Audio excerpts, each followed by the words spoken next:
Bonjour, aujourd'hui on se retrouve avec une vidéo. Donc il y a quelques temps j'ai effectué des achats sur le site Aquarelle et Pinceaux. Donc c'est un site que je recommande, les produits arrivent super bien emballés et très rapidement. Donc j'ai effectué la semaine dernière, donc c'est un retour à une semaine et je vous ferai un retour sur les produits que j'ai achetés certainement d'ici un mois avec les produits que je préfère. Là on parle essentiellement d'aquarelle, hein. Dans le scrap évidemment parce que je ne fais pas d'aquarelle, je fais pas d'esquisse d'aquarelle ou quoi que ce soit. Je fais de l'aquarelle, mais dans le scrap uniquement. Donc, tout d'abord, j'avais pour la première fois acheté, j'avais eu des échantillons et j'avais beaucoup apprécié, mais je n'avais jamais eu vraiment un pas de papier artistico extra white en 100% coton de la marque Fabriano, qui était assez recommandé, notamment, je m'inspire beaucoup des vidéos de Annelise B et de Marlène Hartz aussi. Je vous mettrai les liens en barre d'infos. Et je vous mettrai en petit le haul que j'ai fait la semaine dernière. En lien cliquable si j'y arrive. Donc voilà, donc je vous présente parce que je suis en train de faire un album, oui, un petit peu au printemps, je scrape l'hiver évidemment, avec les produits de Show Flowers. Donc je suis en train de faire ce petit album sur la collection Storybook. Donc effectivement, j'ai beaucoup aimé. Alors, je ne sais pas si c'était parce que je savais que ce papier, il était recommandé par plein de gens. C'est vrai que les fusions se font très bien. C'est assez agréable. Le pinceau glisse sur le papier. Après, je pense que j'ai pas encore de retour. J'ai pas encore assez d'expérience pour vraiment dire ce papier est génial, alors que d'autres sont un peu moins bien. Je n'ai pas encore assez de retour. Donc, au fur et à mesure de mes découvertes et de mon expérience en aquarelle, je vous partagerai un petit peu les produits que j'apprécie ou peut-être les produits qu'au final, je n'aime pas du tout parce que souvent, on change d'avis. Hein, vous avez dû le remarquer même avec les produits de scrap au quotidien. On achète un stylet et puis en fait, on s'aperçoit que ça ne va pas du tout. On préfère un autre. Donc voilà, donc là, c'est mes premiers essais sur l'aquarelle, sur le papier à Fabriano, à part le petit échantillon que j'avais fait, que j'avais eu au préalable. Donc effectivement, je trouvais que j'ai fait moins d'auréoles. Après, à voir, parce que j'avais acheté il y a quelques temps chez Dalbe du papier 100% aquarelle. Je ne l'avais pas présenté en haul parce que je voulais juste tester parce qu'il était, je crois, de tête dans les 12 € pour le 18 x 25 et il y avait 16 feuilles. Et c'est vrai que je l'ai trouvé pas mal et très agréable également. Il ne gondole pas énormément quand on fait du papier. J'avais fait un petit peu des fonds. Alors que dans le Fabriano, je n'ai pas encore testé les fonds. Donc à voir. Et du coup, je reviendrai vers vous d'ici à peu près un mois, avec un petit peu plus de distance qu'une semaine. Donc là, vraiment, en ce moment, je me suis régalée avec ce papier. Ensuite, le produit, je pense que j'ai préféré et que je cherchais depuis un petit moment. Je voulais une palette en céramique. Donc, avec des grands carrés. Enfin, un grand carré pour faire un grand jus ou plusieurs jus différents qu'on peut mélanger. Voilà, donc c'est exactement, il y a le repose-pinceau ici. Donc, le pinceau rentre idéalement. Ça permet, quand on arrête de ne pas avoir le pinceau, déjà, il ne faut pas le mettre droit. Parce que sinon, l'eau coule dans la... Alors, je crois que ça s'appelle une virole. Un truc comme ça. Et ensuite, ça peut l'abîmer. Et j'ai eu des pinceaux aussi qui se sont complètement désadaptés. Donc, toujours le faire sécher à plat. Petite... aparté. Donc vraiment, j'apprécie, facile à nettoyer, très agréable.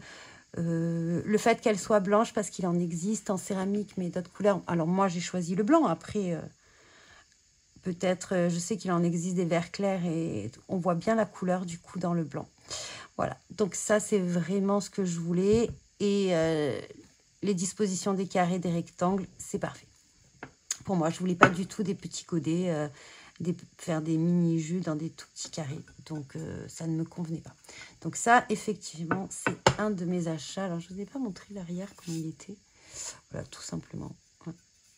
Ça, c'est la céramique, je pense. Voilà. Donc, parfait et vraiment très, très contente de mon achat. Ensuite, Alors, ensuite, je vous parle des couleurs. Donc, j'avais acheté des petits tubes de couleurs avec les couleurs primaires qui étaient recommandées chez Winsor & Newton en couleurs primaires. Donc, j'ai pris plusieurs... 2 tons de couleurs primaires de chaque, sauf le bleu où j'en ai pris, en fait... j'en ai pris 3. J'ai pris... je vous les avais tous présentés. Donc, j'avais pris les deux bleus Winsor, une nuance de verte, l'autre nuance de rouge.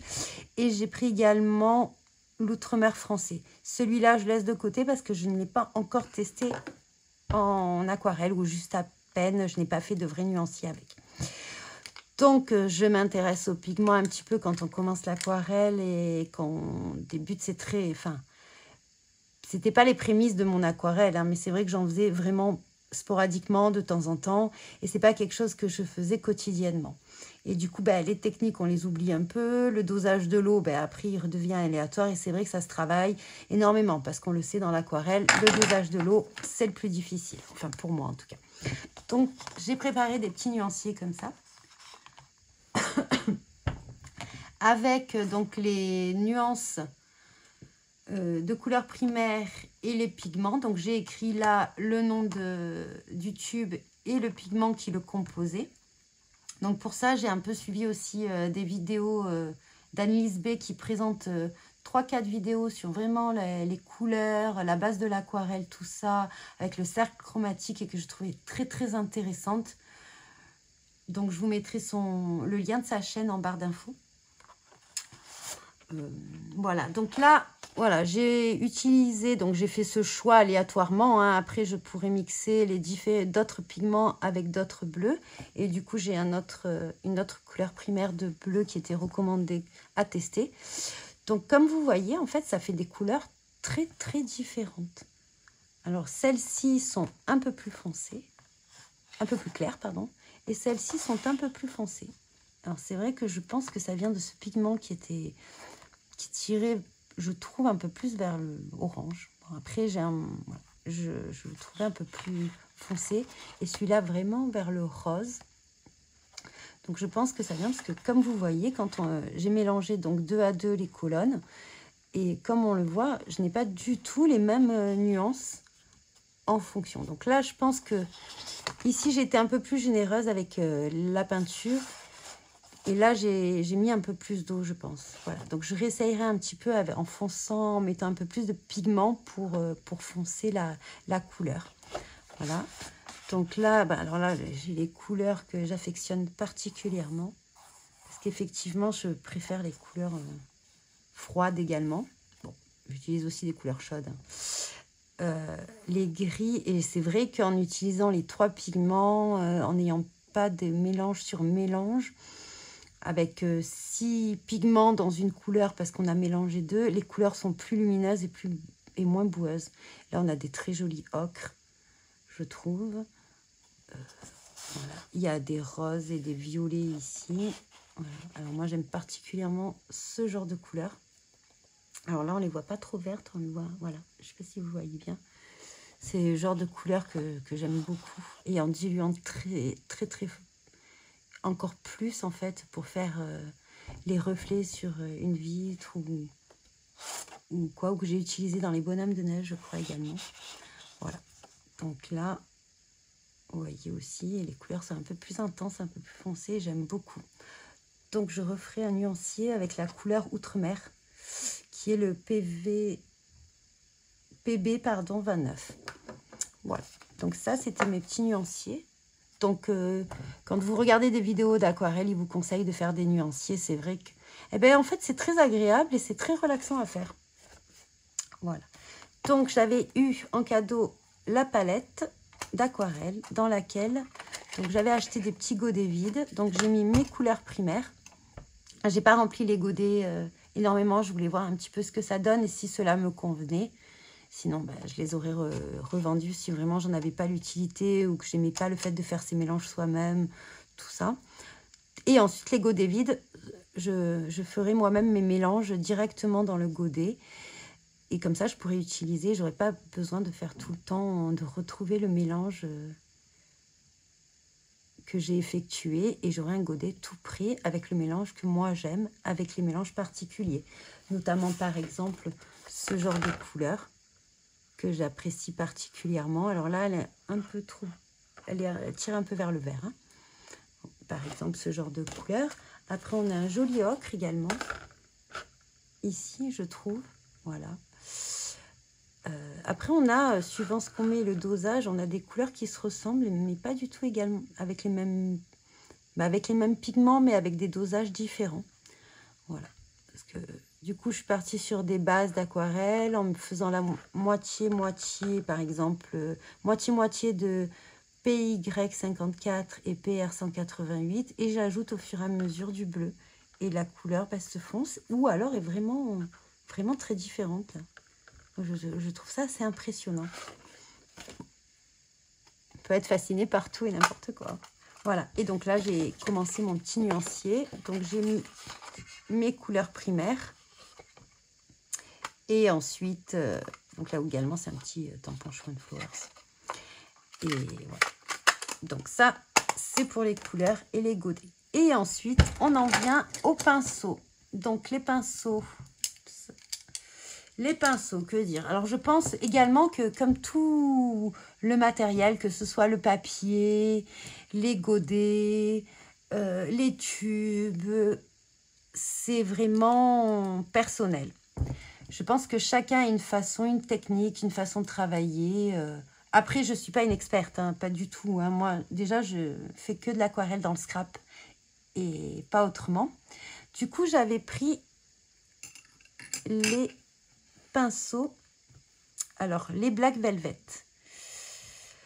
Donc j'avais déjà acheté le 0 pour le tester en fait et j'avais beaucoup aimé. Alors le Black Velvet Silver, c'est des pinceaux très souples.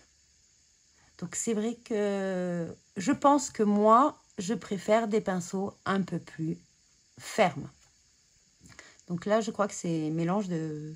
C'est les 3000S. Je crois que c'est un mélange de synthétique et de poils normaux. Je crois, hein, il me semble. Donc, ça retient bien l'eau. Donc, j'ai pris 2 autres tailles pour les tester. Et c'est vrai que je les trouve très agréables à travailler. Mais peut-être pour moi, un poil trop souple. Et ensuite, alors là, petit coup de cœur sur... Et ils sont moins chers. Sur les... Silver Silk 88. Donc, c'est... Alors, celui-là, je ne l'ai pas utilisé encore. Et c'est le pinceau le plus gros que j'ai acheté, le 6. Donc, les poils sont un peu blancs, comme ça. Je ne sais pas si vous le verrez. Je vais mettre peut-être... Voilà. Ils sont... On le voit un peu gris, mais il est blanc, en fait. Les poils sont blancs. Ils sont un peu plus rigides. Ils sont un peu plus rigides et c'est vrai que je préfère. Je pense que voilà, ma façon de travailler fait que je préfère des poils avec une petite résistance, un peu plus ferme et moins souple. Voilà. J'arrive mieux à contrôler l'eau et contrôler mon geste avec ce genre de pinceau. Et je pense que c'est vraiment très personnel. Il y en a certains qui vont préférer vraiment des poils très souples, certains des poils entre deux. Et moi, j'ai vraiment aimé. En plus, ils sont beaucoup moins chers que les Silver Black Velvet. Voilà, donc un petit plus. À l'origine, j'utilisais beaucoup les Raphaël Précision. Je n'ai pas le numéro. C'était les séries 8504. J'en ai de plusieurs sortes. J'ai plusieurs tailles. J'ai une taille 2.0 que j'utilise beaucoup. Une taille 1, une taille 0 et j'en ai une un peu plus épaisse. Et c'est vrai que... Alors, je trouve qu'ils sont encore plus fermes que les Silver Silk 88. La série 8800S. Donc, en fait... Peut-être je me trompe, hein, mais moi, c'est mon impression quand je trouve que des fois, ils accrochent un peu le papier, suivant le papier aquarelle que vous avez. D'ailleurs, j'ai fait une vidéo, on entend le pinceau sur le papier, ça fait... Donc, voilà. Donc, moi, je préfère vraiment cela. J'aime bien ceux-là aussi. Hein. Bon, je les aime bien tous. Hein. On aime bien tester les pinceaux. Une fois qu'on commence, on se dit, ah, ben, j'ai vu tel pinceau, je vais tester. Alors, c'est vrai que ben, pour éviter de payer les frais de port et de se dire, on en achète 2 ou 3 de chaque taille. Donc, moi, j'en avais acheté 3. C'est vrai que je n'avais pas racheté la taille 0 parce que j'en ai déjà plusieurs de taille 0 avec des pinceaux très très fins. Et lors d'ateliers que j'ai effectués dans certains salons, on m'a recommandé de prendre des pinceaux un peu plus épais parce qu'ils se gorgeaient plus d'eau, le geste est mieux maîtrisé et tout ça. Donc c'est pour ça d'ailleurs que j'ai acheté le numéro 6. Pas forcément que pour faire des fonds. J'en ai un autre pour faire des fonds, un autre pinceau. Mais là, c'est pas l'objet, c'est la comparaison des pinceaux que j'ai achetés. Voilà, donc petit coup de cœur sur la série. Alors, ils sont violets. Je ne sais pas si vous le voyez bien à la caméra. Ils sont violets et vraiment très agréables. Voilà, donc je reviendrai peut-être d'ici un mois. Peut-être j'aurai changé d'avis entre-temps ou testé quelque chose d'autre qui me conviendra un petit peu mieux. Je vous laisse regarder cette vidéo et je vous dis bon scrap.